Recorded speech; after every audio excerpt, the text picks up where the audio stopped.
তুমি আমি নই রাজাকার, দেশটা নয় কারো বাবার। আসলে স্বাধীনতার মা মইরা গেছে, তাই তো হচ্ছে শিক্ষার্থীদের উপর অত্যাচার। চাইতে গেল অধিকার, বানায় দিল রাজাকার। লজ্জিত এই জাতি দিয়া কিভাবে করি অহংকার। যে মা বোনের ইজ্জতের বিনিময়ে পেলাম স্বাধীনতা, সে মা বোনের আজ রাস্তা রাস্তায় খাচ্ছে লাঠি পিটা। বলি এগুলা দেখার কথা যাদের, তারাও আজ কানা। আসলে তাদের চোখের কাঠের চশমাটাও কোটার টাকায় কেনা।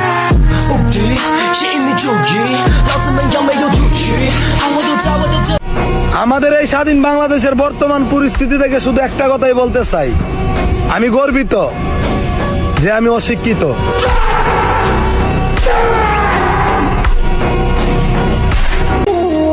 আমাদের বাংলাদেশের কথা কি বলবো ভাই, যে দেশে ছাত্রের হাতে থাকবে কলম, আর সেই দেশে ছাত্রের হাতে থাকে অস্ত্র।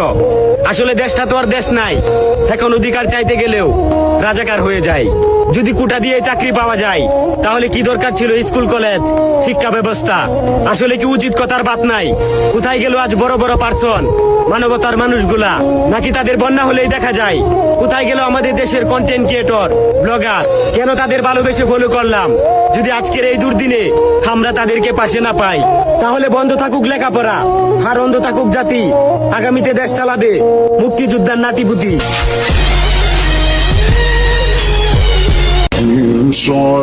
একটা কথা বলি, বলবো? আসলে আপনারা শুনবেন না মনে হয়। আচ্ছা বলে দিই, লা ইলাহা ইল্লাল্লাহু মুহাম্মাদুর রাসূলুল্লাহ সাল্লাল্লাহু আলাইহি ওয়াসাল্লাম। হ্যাঁ, আমি আপনাকে কালামার দাওয়াত দিলাম, যেটা তো আপনার জান্নাতের সঙ্গে হবে, কবরের সঙ্গে হবে, আর হাসরের ময়দানের সঙ্গে হবে। চলুন, কালেমাটা আমি আপনাকে দিলাম, একটু কষ্ট হলেও আপনি কালেমাটা মানুষের কাছে শেয়ার করে দিন।